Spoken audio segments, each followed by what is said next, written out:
2021년 1월 31일 나누는 교회 주일 예배를 하나님께 드리겠습니다. 찬송가 6장, 새 찬송가 2장을 하나님께 찬양 드리겠습니다.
사도신경으로 신앙 고백 드립니다.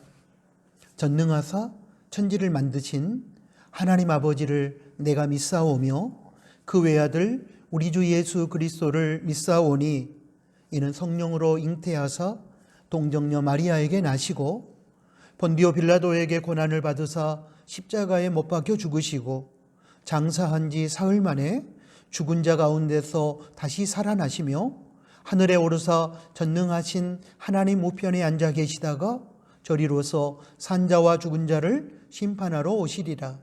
성령을 믿사오며 거룩한 공회와 성도가 서로 교통하는 것과 죄를 사하여 주시는 것과 몸이 다시 사는 것과 영원히 사는 것을 믿사옵나이다. 아멘. 예배를 위해서 기도합니다. 하나님 아버지, 지난 한 주간도 저희와 동행하시며 저희의 생활을 주관하여 주셨음에 감사합니다.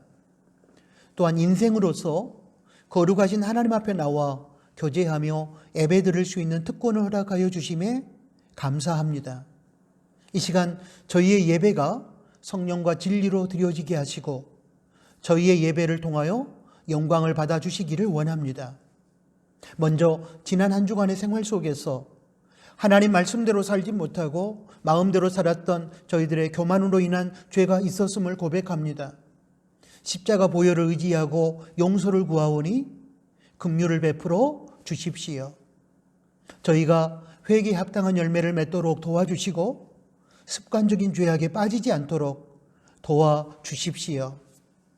하나님 아버지, 지금도 코로나19 팬데믹 상황은 계속되고 있지만 새해에 하나님께 허락하신 코람도 신앙으로 무장하여 불안을 떨쳐버리고 담대하게 하여 주시기를 원합니다. 하나님 앞에서 살아가는 신전의식으로 무장하여 그동안 하나님 앞에서 바르지 못했던 우리들의 신앙과 삶을 돌이켜 거룩함을 회복하게 하여 주시기를 원합니다. 이 땅의 교회들과 성도들이 먼저 예방수칙을 철저하게 지키며 하나님의 뜻을 받들어 기도하며 하나님의 뜻을 실천하게 하셔서 이 시대 온 백성들의 나아갈 방향을 제시하게 하여 주십시오. 교회와 성도들이 나라와 국민의 짐이나 걱정거리가 되지 않게 해주시고 오히려 희망의 본이 되게 하여 주시기를 원합니다. 코로나19로 고통받는 지구촌 가족들을 불쌍히 여기셔서 속히 코로나19 재난이 물러가게 해주시고 교회의 예배와 사역, 국민의 생활과 경제가 정상을 회복할 수 있도록 도와주십시오. 이제 2월부터 코로나19 백신을 접종한다고 합니다. 접종할 때에 어떤 부작용과 후유증도 발생하지 않도록 도와주시며 지구촌 모든 나라 사람들이 국력의 강약에 의해 차별받지 않고 백신 접종을 통해 생명을 지킬 수 있도록 도와주십시오. 또한 방역의 최일선에서 헌신하고 있는 의료진과 봉사자들의 건강과 안전과 생명을 지켜주시고, 특히 코로나19로 인하여 여야 정치인들과 지도층과 국민의 마음이 분열되지 않고 한마음 되게 해 주십시오. 하나님 아버지, 위정자들과 각계각층 지도자들이 세상의 이념과 자신의 이기적인 욕심에 끌려 나라를 위태롭게 만들어가지 않도록 해주시고, 나라의 미래를 위하여 하나님의 선한 뜻을 한마음으로 받들게 하여 주십시오. 특별히 한국교회와 하나님의 자녀된 저희 성도들이 하나님께서 예수님 십자가 피로 회복시켜 주신 하나님과 인간과 자연의 화해를 지켜내며 이어가게 하여 주시기를 원합니다. 저희 나누는 교회 공동체와 가족들을 주님의 손에 부탁합니다. 바른 신앙의 터 위에서 그리스도의 편지로 살아가며 어떤 고난의 현실 속에서도 하나님의 섭리신앙으로 당당하게 승리하게 하여 주십시오. 하나님 아버지, 이 시간 말씀으로 찾아오시는 하나님을 통해 저희의 삶이 거룩하게 변화될 수 있도록 말씀을 전하는 자의 입술을 지켜주시고 말씀을 듣는 자의 마음의 문을 열어주십시오. 예배의 모든 순서 가운데 함께 하시며 저희의 예배 드림을 통하여 영광을 받아 주십시오. 예수님의 이름으로 기도드립니다. 아멘.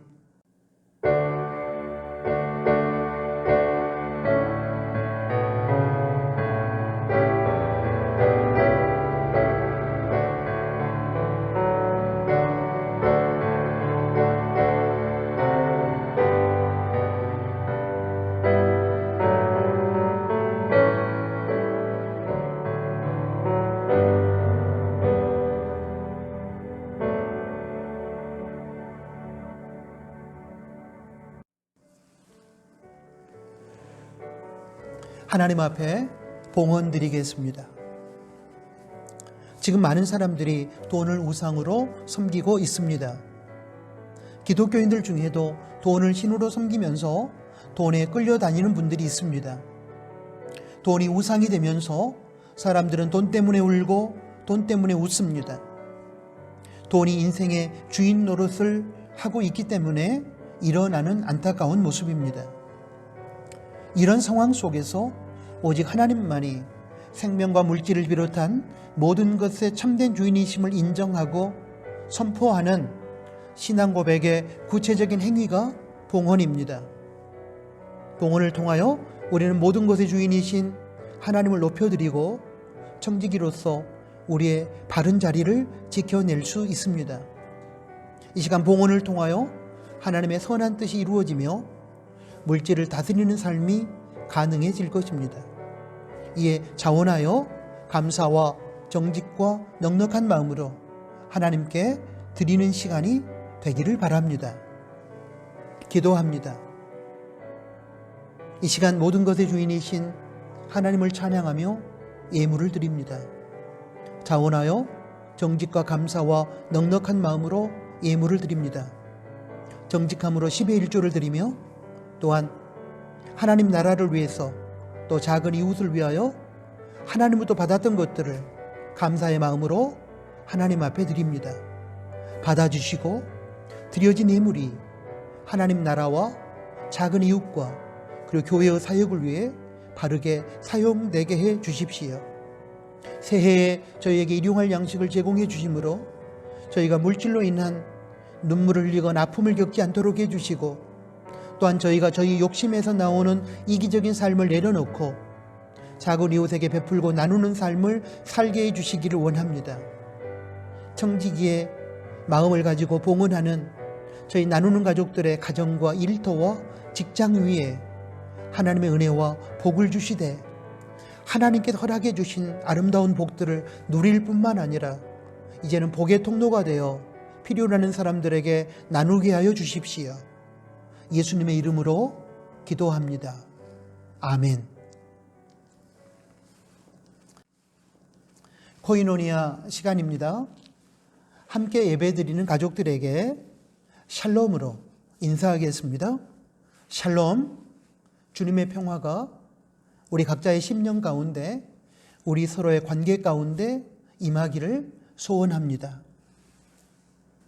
2021년 새해에 우리와 동행하시는 하나님으로 인하여 승리하는 나누는 가족들이 되시기를 축복합니다. 2021년 나누는 교회 표어는 코람데오 하나님 앞에서이며 슬로건은 그대는 지금 하나님 앞에 있습니까? 입니다. 표어와 슬로건을 늘 생각하면서 하나님 앞에 영광을 돌리시기를 바랍니다. 타락의 시대에 믿음을 지키기 위해서 2021년 새해에도 가정 경건생활, 개인 경건생활, 나눔터 소그룹 경건생활에 최선을 다해 주시기를 부탁합니다.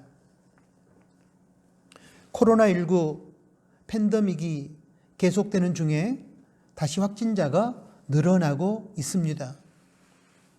방역당국의 예방수칙을 더욱 철저하게 지켜주시기를 바랍니다. 저희는 1월 24일 주일부터 교회당에서 대면 예배를 드리고 있습니다. 변경 사항이 발생할 시에는 일주일 단위로 공지해 드리겠습니다.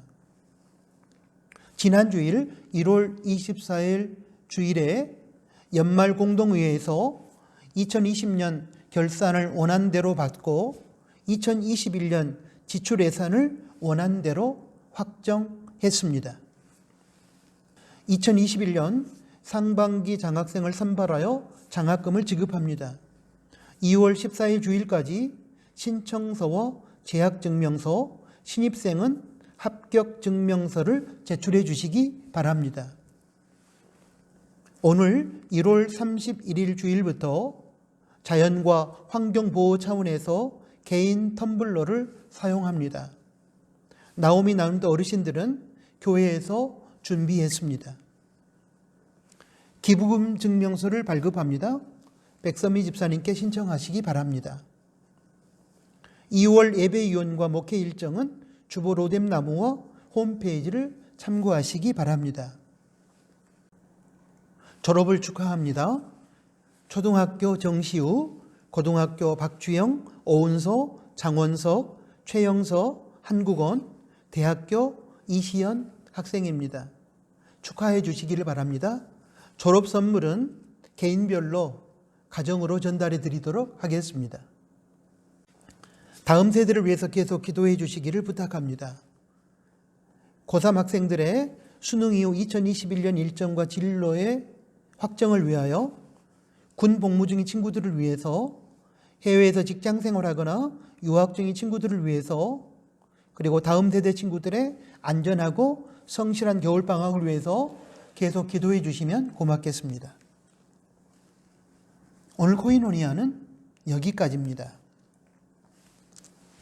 하나님의 말씀을 봉독합니다. 출애굽기 1장 8절에서 14절까지 말씀입니다. 요셉을 알지 못하는 새 왕이 일어나서 애굽을 다스리더니 그가 그 신민에게 이르되 이 백성 이스라엘 자손이 우리보다 많고 강하도다. 자, 우리가 그들에게 대하여 지혜롭게 하자. 두렵건대 그들이 더 많게 되면 전쟁이 일어날 때에 우리 대적과 합하여 우리와 싸우고 이 땅에서 갈까 하노라 하고, 감독들을 그들 위에 세우고 그들에게 무거운 짐을 지워 괴롭게 하여 그들로 바로를 위하여 국고성 비돔과 라암셋을 건축하게 하니라. 그러나 학대를 받을수록 더욱 번식하고 창성하니 애굽 사람이 이스라엘 자손을 인하여 근심하여 이스라엘 자손의 역사를 엄하게 하여 고역으로 그들의 생활을 괴롭게 하니 곧 흙 이기기와 벽돌 굽기와 농사의 여러 가지 일이라. 그 시키는 역사가 다 엄하였더라. 아멘. 방금 봉독한 출애굽기 1장 8절에서 14절까지 말씀을 중심으로 하나님의 오묘한 섭리라는 제목하에 우리를 향한 하나님의 음성을 듣겠습니다. 인생을 살아가면서 힘들고 어려울 때 마음의 위로를 주고 답답한 가슴을 시원케 만들어주며 부조리한 세상 속에서 희망을 제시해주며 미로의 어둠 속에서 밝은 길을 제시해주는 한 단어가 있습니다. 저에게는 그것이 섭리입니다. 섭리시각, 섭리사관으로 내가 직면한 세상을 해석하고 바라보면 답이 나옵니다. 위키백과에서 정의한 섭리의 사전적 의미는 기독교에서 세상과 우주 만물을 다스리는 신의 뜻을 말합니다. 종교개혁가 칼뱅의 대작 기독교 강요 제17장에는 하나님의 섭리와 관련한 이러한 내용이 언급되어 있습니다. 오늘은 크리스찬 다이제스트에서 번역한 내용을 잠깐 소개하겠습니다. 인간의 삶을 위협하는 것들이 우리 자신 안 밖으로 무수히 많이 있습니다. 우리 몸은 수천 가지 질병이 발생할 수 있으며 너무 춥거나 더워도 위험할 수 있으니 얼마나 연약하고 위험에 노출되어 있는 인생입니까? 배를 타면 그 순간부터 죽음과 한 발자국 거리에 있는 신세가 됩니다. 자동차나 비행기를 타다가 사고가 난다면 생명이 위험해집니다. 거리를 돌아다닐 때면 지붕 위에 기와 조각 숫자만큼 많은 위험이 도사리고 있습니다. 우리가 사는 집도 화재의 위험을 안고 있으며 낮에는 집이 없어지지 않을까 걱정하게 되고 밤에는 집이 우리를 덮치지 않을까 걱정하게 만듭니다. 그 외에도 독이나 강도, 폭력의 위험은 늘 우리 주변에 도사리고 있습니다. 우리에게 아직까지 이런 일이 일어나지 않았다고 하더라도 우리 주변에 다른 사람의 신뢰를 접하면서 이런 일들이 우리에게도 얼마든지 일어날 수 있고 우리의 생명도 예외가 될 수 없다는 경고를 받으니 우리에게 그런 어려움이 일어나기라도 할 것처럼 두려움과 공포에 쌓이지 않을 수가 없는 것입니다. 그러나 이러한 세상의 모든 일은 운명에 의하여 통치되는 것이 아니라 하나님의 섭리로 다스려지는 것입니다.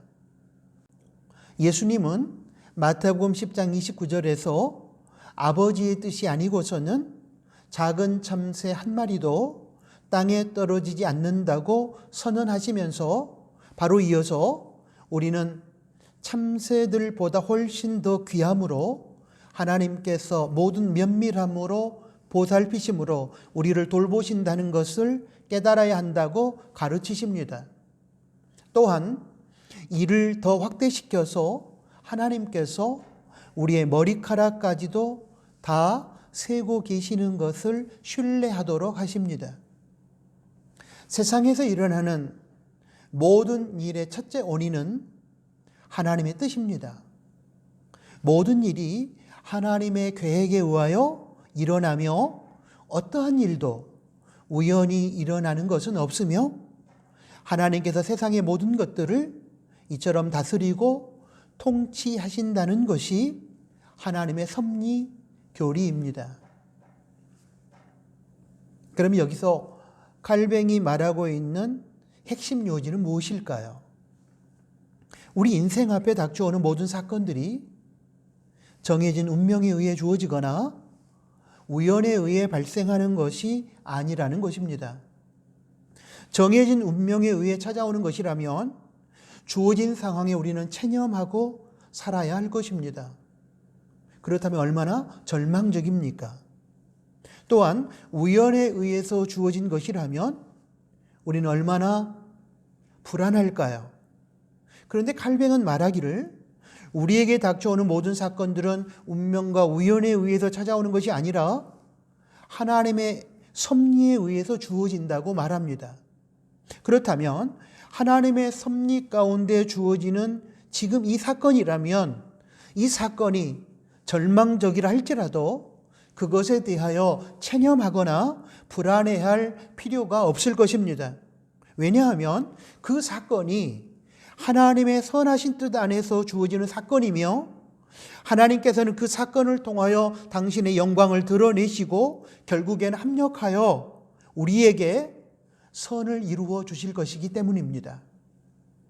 그러므로 우리에게 찾아온 사건을 하나님의 섭리 시각으로 바라보면 하나님의 뜻과 인도하심 안에서 펼쳐질 세계를 기대하며 불안한 상황 속에서도 평안을 유지할 수 있을 것이며 절망의 상황 속에서도 희망의 끈을 붙잡고 살아갈 수 있을 것입니다. 이제 하나님의 섭리 안에서 일어난 한 사건을 본문 말씀 속에서 살펴보려고 합니다. 고난과 위기의 상황을 우연이나 운명에 의한 것으로 받아들인 결과 불안해하거나 지금 절망하는 우리가 있다면 이 사건 속에서 역사하시는 하나님의 섭리를 통해 평안을 누리고 희망을 붙잡을 수 있게 되기를 바랍니다. 그 사건의 내용은 애굽에서의 노예 생활 속에서도 요셉의 후광으로 인해 안정적인 삶을 살아가던 히브리 민족에게 찾아온 고난의 현실입니다.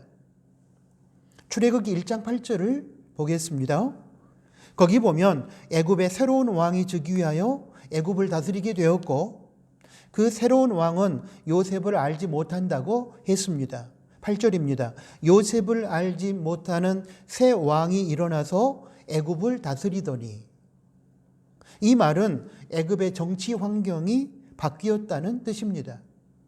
그런데 그 결과 애굽에서 노예로 살아가던 히브리 백성들에게 고난의 현실이 찾아왔습니다. 11절을 보면 애굽의 지배자들은 히브리 백성들에게 무거운 짐을 지워 괴롭게 하고 히브리 백성들이 바로를 위하여 국고성 비돔과 라암셋을 건축하게 하는 힘든 일을 부과합니다. 12절에 보면 히브리 백성들은 애굽에 의해 학대를 당합니다. 14절에 보면 애굽의 지배 세력은 고역으로 이스라엘 백성들의 생활을 괴롭게 만들었습니다. 애굽의 지배 세력이 이처럼 히브리 백성들을 탄압하고 고통스럽게 한 것은 그게 두 가지 이유 때문이라고 저는 생각합니다. 하나는 자기들 땅에서 노예로 살아가는 히브리 백성들의 세력이 강하여져서 애굽에 위협이 되었기 때문입니다. 9절과 10절 말씀을 보면 애굽의 지배 세력이 히브리 민족을 핍박하는 이유가 이렇게 기록되어 있습니다. 9절입니다. 그가 그 신민에게 이르되 이 백성 이스라엘 자손이 우리보다 많고 강하도다. 10절입니다. 자, 우리가 그들에게 대하여 지혜롭게 하자. 두렵건대 그들이 더 많게 되면 전쟁이 일어날 때에 우리 대적과 합하여 우리와 싸우고 이 땅에서 갈까 하노라 하고. 무슨 의미입니까? 히브리 백성, 곧 이스라엘 자손이 애굽에서의 오랜 정착 생활을 통해 인구가 늘어나 강대한 세력이 된 결과 애굽이 다른 나라와 전쟁을 할 때에 적군의 편이 되어 자신들을 공격하고 더 나아가 애굽의 지배를 벗어나 탈출할 수 있기 때문에 히브리 백성, 곧 이스라엘 자손의 세력을 꺾을 목적으로 핍박하고 학대했다는 뜻입니다. 또 하나의 이유는 본문의 시대적 상황에 의하면 애굽의 왕조가 바뀌었기 때문입니다.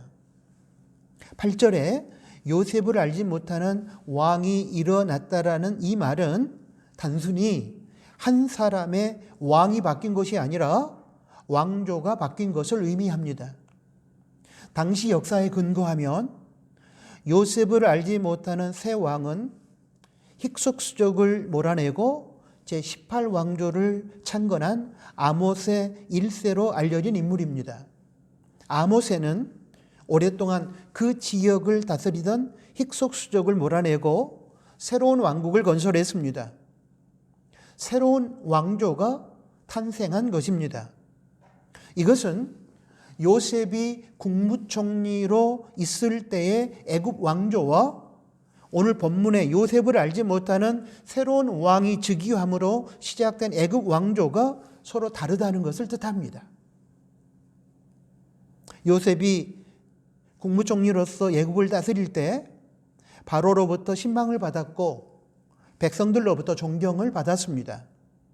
그래서 히브리 백성들은 비록 노예의 신분이었지만 자기 동족인 요셉의 후광을 힘입어 안정되고 편안한 삶을 살아갈 수 있었습니다.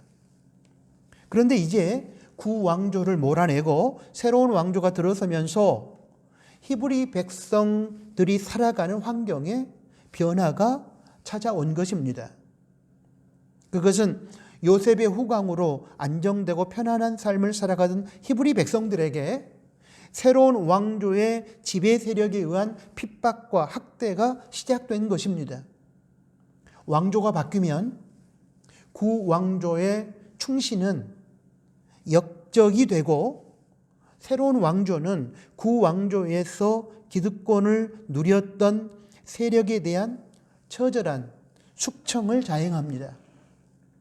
고려 왕조가 망하고 조선 왕조가 시작되면서 고려의 왕족들과 충신들 그리고 고려 왕조에서 기득권을 누렸던 지배 세력들이 숙청을 당했던 역사를 반추해 보면 요셉을 알지 못하는 새로운 왕, 즉 새로운 왕조가 들어서면서 구왕조하에서 편안하고 안정된 삶을 누렸던 히브리 백성들에 대한 핍박이 왜 시작되었는지를 이해할 수 있을 것입니다. 어찌되었든 비록 애굽에서 노예의 신분으로 살아가지만 요셉의 후광을 힘입어 어느 정도는 안정되고 편안한 삶을 영위하고 있었던 히브리 백성들에게는 상상할 수 없는 고난이 찾아온 것입니다. 인간적으로 생각해 보면 원망이 절로 나오고 불안함이 밀려오고 절망할 수밖에 없는 현실이 주어진 것입니다. 이러한 현실을 히브리 백성들이 운명으로 받아들인다면 이제 핍박과 학대를 받으면서 살아가는 상황 속에서 절망할 수밖에 없었을 것입니다.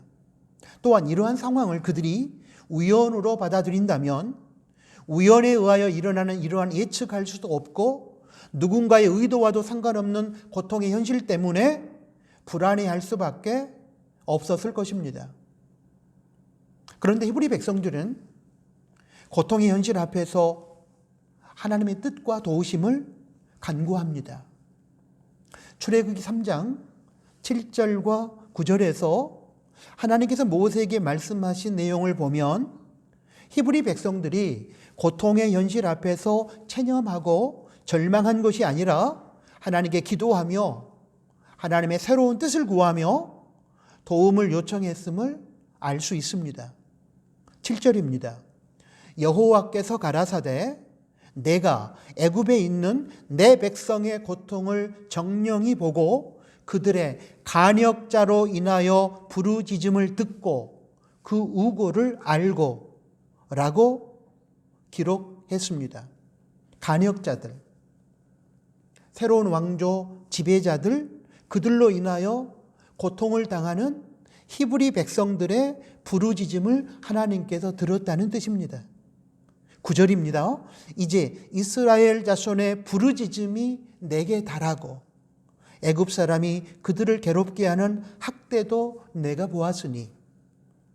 히브리 백성들은 고통의 현실 앞에서 체념하고 절망하고 불평하고 두려워 떨고 인생을 끝내는 것이 아니라 하나님 앞에 찾아와 기도하고 부르짖었다는 것입니다.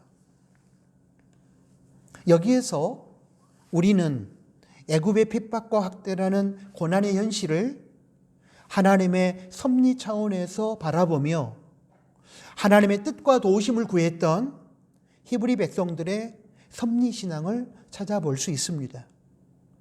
섭리신앙을 소유한 사람은 주어진 고통의 현실을 운명이나 우연으로 받아들여 절망하거나 불안에 떨지 않습니다. 지금은 고통스럽지만 거기에 숨겨져 있는 하나님의 뜻이 있음과 하나님께도 고통의 현실을 통하여 합력하여 선을 이루시고 새로운 시대를 열어가실 것을 믿기에 하나님께 나와 기도하며 하나님의 뜻을 구하고 하나님의 도우심을 바라며 절망하지 않고 주어진 고난의 현실을 뚫고 나아갈 것입니다. 이런 사람이 하나님의 섭리신앙을 믿는 성도입니다. 사랑하는 나누는 가족 여러분, 저와 여러분은 어떻습니까? 우리에게 주어지는 현실의 삶을 운명이나 우연이라고 생각하며 불안해하며 원망하며 절망하고 살아가고 있지는 않습니까?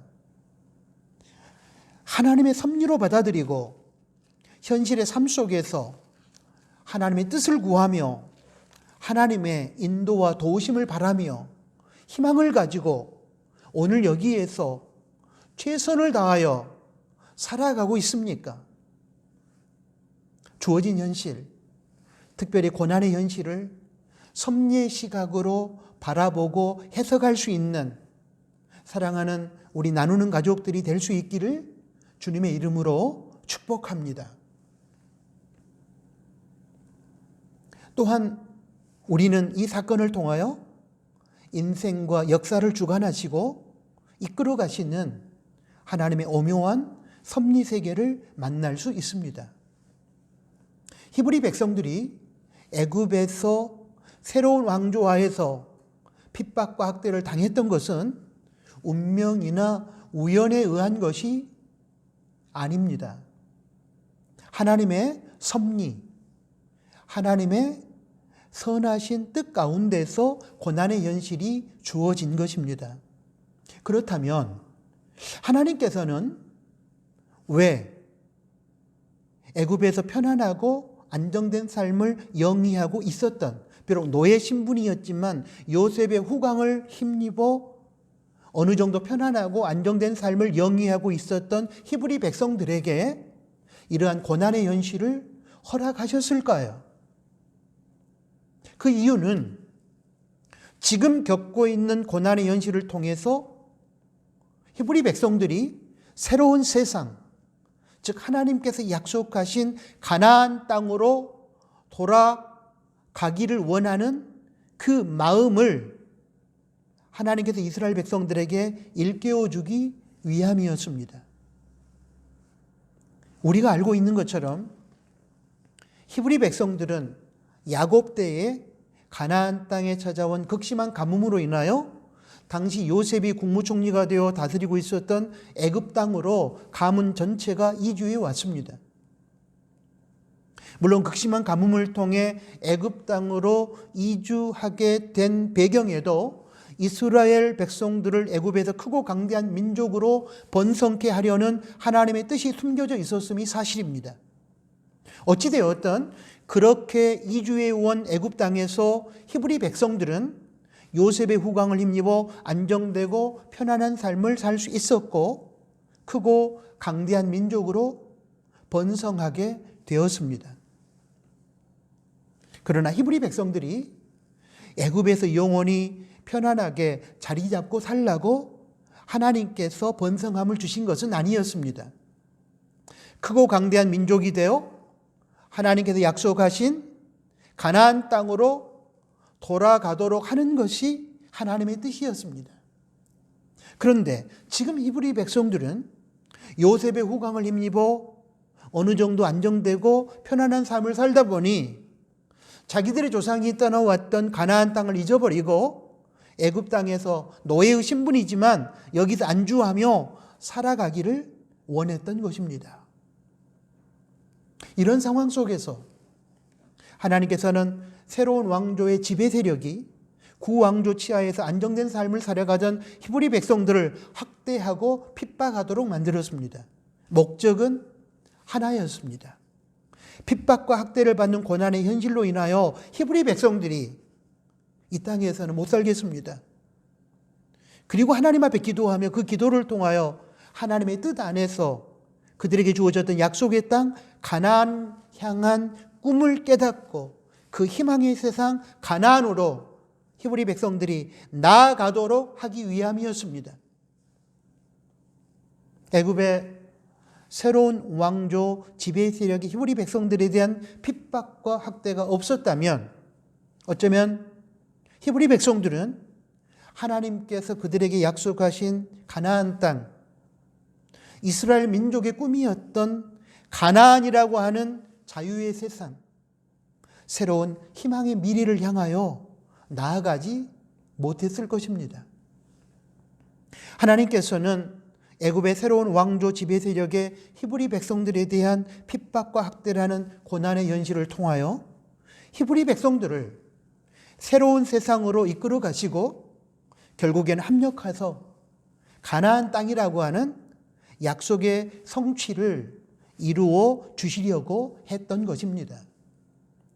이것이 바로 하나님께서 섭리를 통하여 인생과 역사를 주관하시고 이끌어 가시는 방법입니다.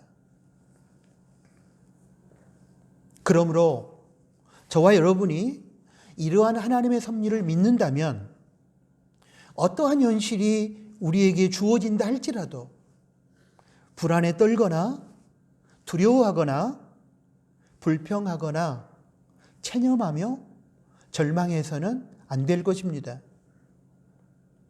고난당하는 당시에는 하나님의 뜻과 섭리를 다 이해할 수 없는 연약함이 있기에 잠깐은 불평도 하고 두려워도 하고 낙심도 할 수 있겠지만 섭리의 하나님께서 분명히 지금 고난의 상황에 대한 당신의 뜻을 가지고 우리 인생을 이끌어가고 있으며 결국에는 합력하여 선을 이루어 주실 것임을 믿고 하나님께 기도로 맡길 수 있게 되기를 바랍니다. 지금의 고난의 현실을 하나님의 뜻 안에서 새로운 세상으로 나아가는 동기와 발판으로 삼을 수 있게 되기를 바랍니다. 하나님께서 이루어 주실 희망의 세계를 바라보며 오늘 우리에게 주어진 고통의 현실 속에서 우리를 붙들고 계시는 하나님 능력을 신뢰하고 하나님 말씀을 따라 순종하여 살아갈 수 있게 되기를 바랍니다. 하나님께서 히브리 백성들에게 찾아온 애굽의 새로운 왕조 지배 세력의 핍박과 학대를 통해 히브리 백성들이 하나님의 뜻과 능력을 구하게 하시고 결국에는 히브리 백성들을 약속의 땅, 희망의 땅, 가나안이라는 새로운 세상으로 인도하셨듯이 오늘 원치 않는 고통의 시간들 속에서 아파하고 고통당하는 우리들에게 하나님의 뜻과 능력을 구하게 만들고 결국 하나님의 선하신 뜻 안에서 새로운 희망의 세상으로 우리를 인도하실 것입니다. 이렇게 우리 인생과 역사를 주관하시고 이끌어 가시는 섭리의 하나님을 저와 여러분이 믿고 붙잡을 수 있게 되기를 바랍니다. 그리고 이러한 하나님의 섭리 시각으로 우리 인생을 해석하고 하나님의 섭리 사관으로 역사를 바라볼 수 있어야 합니다. 그래야 주어진 현실의 상황과 상관없이 우리는 평안하게, 담대하게, 그리고 감사하면서 희망의 삶을 살아갈 수 있게 될 것입니다. 사도행전 8장 1절에도 보면 초대 예루살렘 교회에 찾아온 큰 핍박의 사건을 통해 역사하시는 하나님의 섭리가 소개되어 있습니다. 예루살렘 초대교회는 핍박 속에서도 꾸준히 부흥하여 세상이 함부로 건드릴 수 없는 큰 세력으로 성장합니다. 그런 속에서 초대교회 성도들은 안정적인 신앙생활을 영위하고 있었습니다. 그런데 사도행전 7장에 기록된 스데반의 순교 이후에 초대 예루살렘 교회에 큰 핍박이 찾아옵니다. 사도행전 8장 1절 말씀을 보겠습니다. 사울이 그의 죽임당함을 마땅히 여기더라.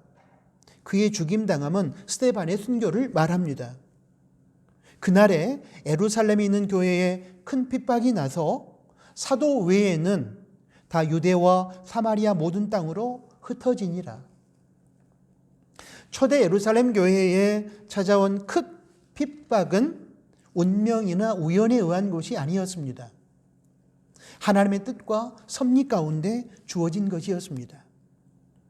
세계 각처로 흩어져 들어가 복음을 전해야 할 교회와 성도가 크고 강한 교회의 울타리 안에서 안주하여 사도행전 1장 8절에서 예수님께서 말씀하신 오직 성령이 너희에게 임하시면 너희가 권능을 받고 예루살렘과 온 유대와 사마리아와 땅끝까지 이르러 내 증인이 되리라 하시니라. 거기에서 명령하신 복음의 증인으로서의 사명을 감당하지 않았기 때문에 예루살렘을 떠나 각처에 흩어져 들어가 사명을 감당하도록 하기 위하여 초대 예루살렘 교회에 핍박을 허락하신 것입니다. 복음이 세계 각처에 전파되도록 하기 위하여 하나님께서는 성도들이 예루살렘 교회 안에 안주하지 않고 큰 핍박을 통하여 흩어지도록 한 것입니다. 예루살렘 초대교회에 큰 핍박이 주어지면 더 이상 성도들은 교회 안에서 안주할 수 없게 될 것이며 그로 인하여 성도들은 핍박을 피하여 예루살렘을 떠나 흩어지게 될 것이고 결국 흩어진 성도들로 인하여 복음이 전파되어 하나님 나라가 확장되는 것이 하나님의 뜻이었습니다. 이러한 하나님의 뜻과 섭리 차원에서 예루살렘 초대교회에 찾아온 큰 핍박을 바라보고 해석할 수 있다면 불평하거나 두려워하거나 절망한 이유가 없을 것입니다. 큰 핍박을 통하여 하나님께서 모든 것이 합력하여 선을 이루도록 하시고 결국 하나님의 궁극적인 뜻을 이루실 것이기 때문입니다. 예수님께서 감람산에서 승천하실 때 사도행전 1장 4절에서 5절 말씀을 보면 약속하신 오순절 성령이 임할 때까지는 예루살렘을 떠나지 말고 기다리라고 말씀하셨습니다. 이에 120명의 성도들은 예수님의 명령을 따라 예루살렘을 떠나지 않고 오순절 성령의 임함을 기다렸습니다. 그런데 사도행전 1장 8절을 보면 예수님께 또 이런 명령을 하셨습니다. 성령이 임하여 권능을 받으면 예루살렘뿐만 아니라 세계 각처로 흩어져 들어가 복음의 증인이 되라고 말씀하신 것입니다. 그렇다면 초대교회 성도들은 오순절 성령이 임했고 성령이 임하여 권능을 받았으면 이제는 예루살렘에 머물지 말고 흩어져 들어가 복음의 증인이 되어야만 했습니다. 그런데 예루살렘 초대교회 성도들은 예루살렘 교회가 크게 부흥하면서 그 울타리 안에서 안주하여 세계 각처로 흩어져 들어가 복음을 전하라는 예수님의 명령에 순종하지 않은 것입니다. 그래서 하나님께서는 예루살렘 초대교회에 큰 핍박을 허락하시고 성도들이 세계 각처로 흩어져 들어가 복음을 전하도록 하신 것입니다. 이처럼 개인의 역사든 공동체의 역사든 주관하시는 분은 하나님이십니다. 모든 것은 하나님의 주관하에 하나님의 뜻 안에서 진행되고 마무리되는 것입니다. 초대 예루살렘 교회는 큰 핍박을 말판으로 삼고 세계 각처로 흩어져 들어가 복음의 증인으로 살아감으로 하나님 나라를 확장시켜 나가는 하나님의 동역자로 쓰임받을 수 있었습니다. 이렇게 고난의 현실을 통해 새로운 세상을 열어가게 하시는 것이 하나님의 섭리의 세계입니다. 그러므로 저와 여러분의 삶에 우리가 원치 않는 고난의 현실이 찾아와 고통 중에 있다면 운명이나 우연이라고 생각하여 절망하거나 불평하거나 불안에 떨지 말고 섭리의 하나님을 신뢰하고 바라보며 하나님의 선한 뜻 안에서 새로운 세상으로, 새로운 세계로 나아가는 계기와 발판으로 삼으시기를 바랍니다. 하나님께서 우리의 모든 삶을 주관하시고 지금도 우리의 고통스러운 삶 속에서 역사하시며 결국에는 모든 것이 합력하여 선을 이루어 주실 것을 믿으시고 섭리의 하나님으로 인하여 힘을 내시기 바랍니다. 결국 인생은 운명과 우연에 의해서 살아가는 것이 아니라 하나님의 주권과 섭리 안에서 살아갑니다. 그래서 잠언 16장 9절은 이렇게 말합니다. 사람이 마음으로 자기의 길을 계획할지라도 그 걸음을 인도하는 자는 여호와시니라. 우리가 인생의 계획을 세울 수는 있으나 결국 우리의 인생을 진행시켜가며 마무리하시는 분은 하나님이시라는 뜻입니다. 물론 우리 자신이 인생의 계획을 세울 수 있습니다. 그리고 그 인생의 계획이 하나님의 뜻에 합당하다면 그 뜻대로 이루어질 것입니다. 그러나 그 계획이 하나님의 뜻에 합당하지 않다면 하나님께서는 우리의 계획대로 이루어 주지 않으시고 하나님의 뜻대로 이루어 가실 것입니다. 그 걸음을 인도하는 자는 여호와시니라. 이 말씀은 하나님께서 모든 것을 알아서 하시니 우리는 아무것도 하지 않거나 또는 로봇처럼 생각 없이 살아가도 된다는 의미가 아닙니다.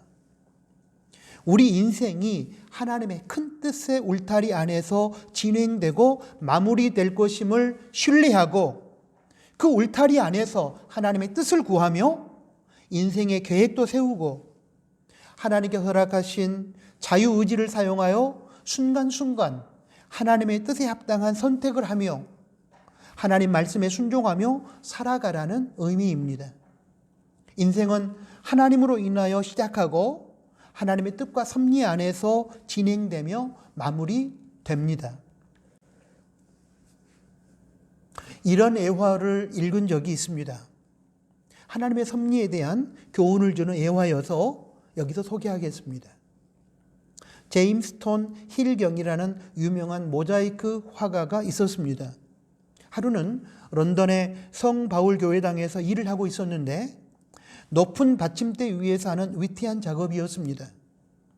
톤 힐경은 일을 하는 도중 서너 발씩 뒤로 물러나서 되어져 가는 그림을 살피면서 계속 그림을 그렸습니다. 그를 돕던 하인이 톤 힐경을 바라보니 톤 힐경이 반발만 뒤로 발을 내디디면 떨어질 수밖에 없는 위기의 상황에 처해 있었습니다. 하인은 얼른 페인트통을 들어서 그 모자이크 그림에다가 던져버렸습니다. 톤 힐경은 깜짝 놀라 소리를 지르며 그림 앞으로 달려갔습니다.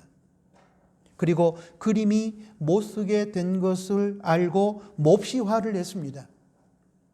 그런데 나중에 하인으로부터 페인트통을 던지게 된 이유에 대해서 듣고 난 후에 톤 힐경은 하인의 결단적인 행동으로 그림은 비록 다 버렸지만 그로 인하여 자기의 생명이 구원받은 것임을 깨달았고 하인에게 크게 감사했다고 합니다.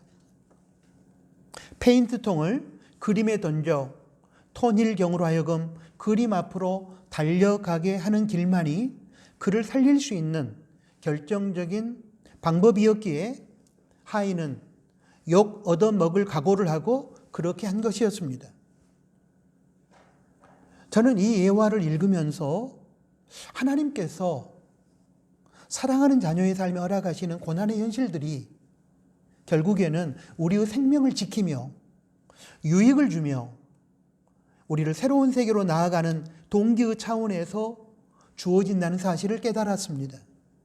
그럼에도 불구하고 우리는 톤힐경이 하인의 행동에 대하여 그 이유를 알지 못한 채 화를 냈던 것처럼 이러한 하나님의 선한 의도를 깨닫지 못한 채 하나님을 불평하고 주어진 고난의 현실 앞에서 절망합니다.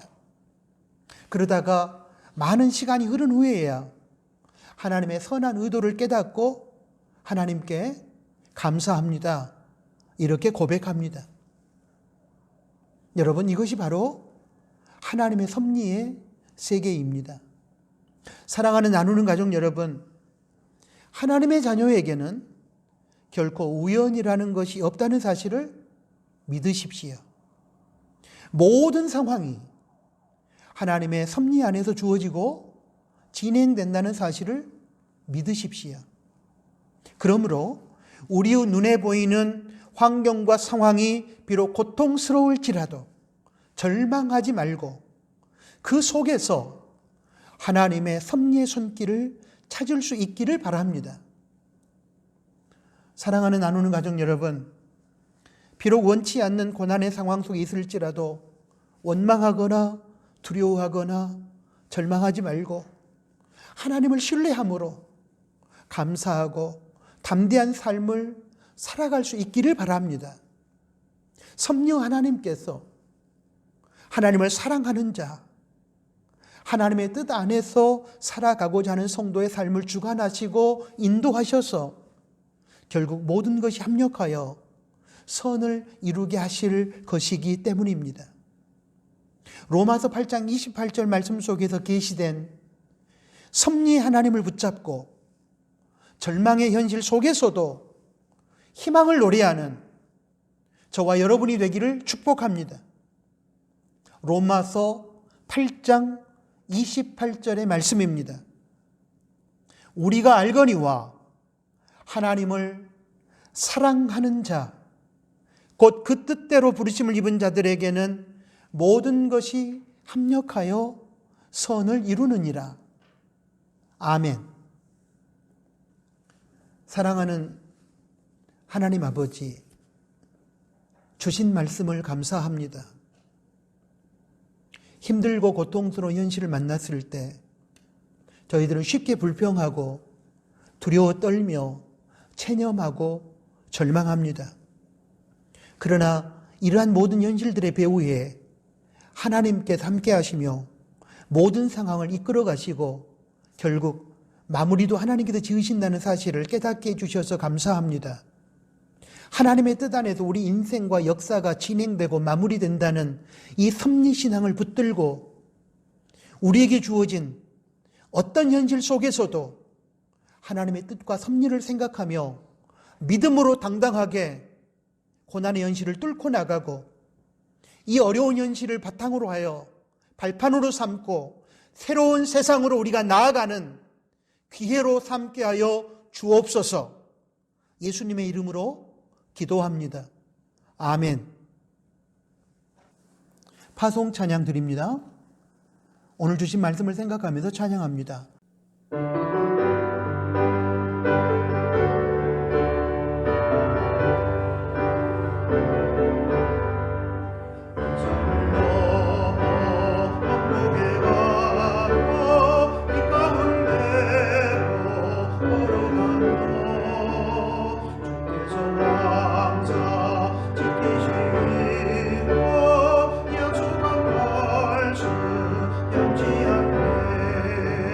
하늘의 영광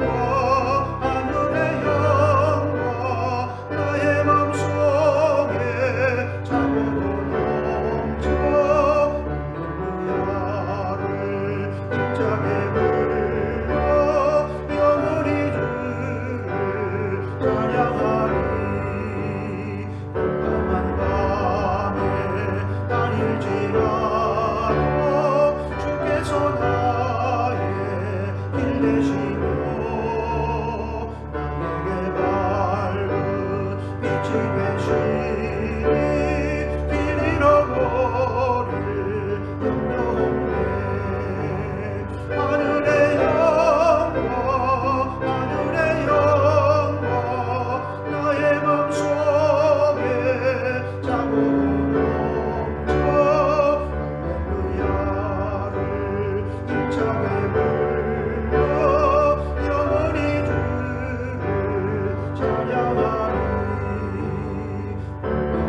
기도하겠습니다.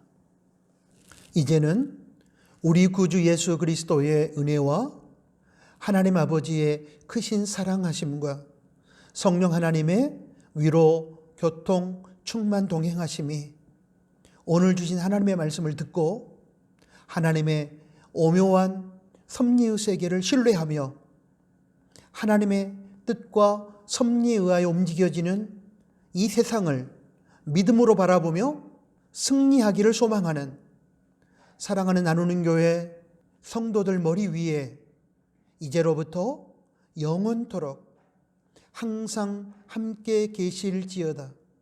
아멘.